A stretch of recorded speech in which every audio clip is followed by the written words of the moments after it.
Yes, my name is Jon Tabbert. I'm an educational consultant in London, an American educational consultant, but I've been in Britain about 31 years now. I think one of the common mistakes that most students make, or many students make, is that they don't have a very clear understanding of the range of American universities that are available.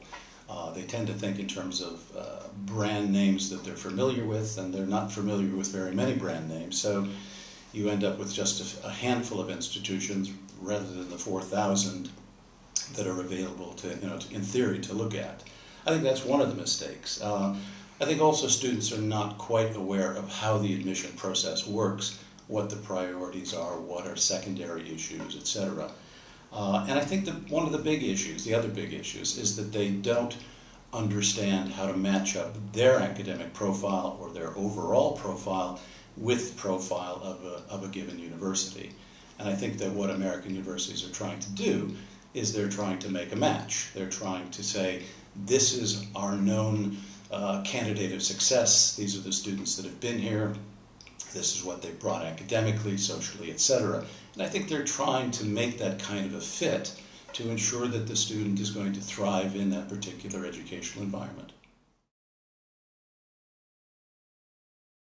Well, I think, they talk about, information being power, and I think that that's what students really need to do, is I think they need to gain information. It's difficult, however, to look on websites, and because certainly students in Britain, unless they're in the American sector, don't have grade point averages and things like that to gauge.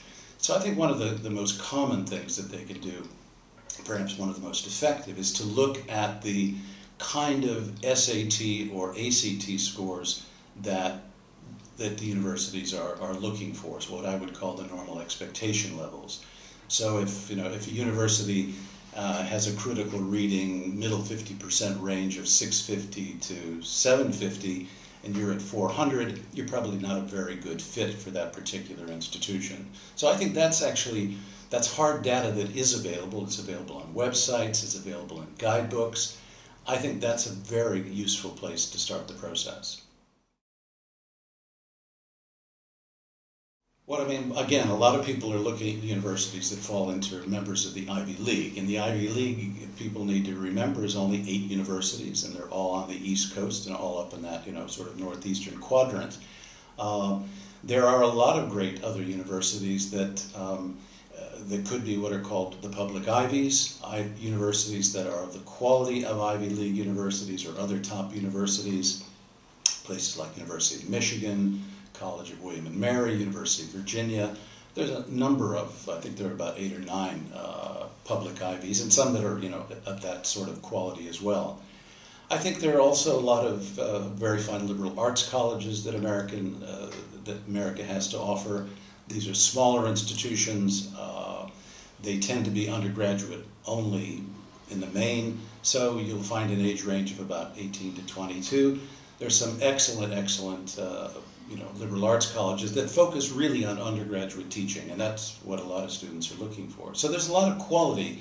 You just have got to look a little bit further, and again, you need the information, you need to look at rankings, those exist, and that's a sensible way for people to go, I think.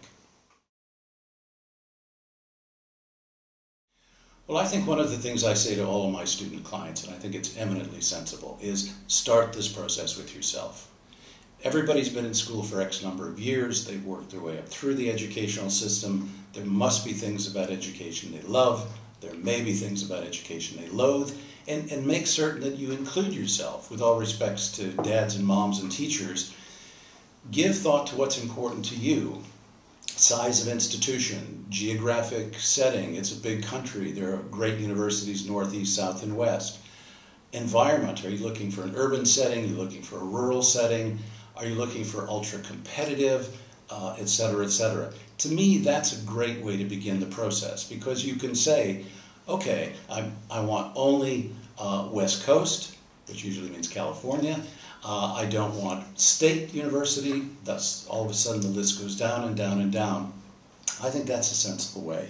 I think the second thing really is to get information. Get as much information as you possibly can. And thirdly, be realistic. absolutely categorically be realistic. Again, there is no point in applying to Stanford University in California if you're a rock-solid C+ student that has SAT scores in the 400 range.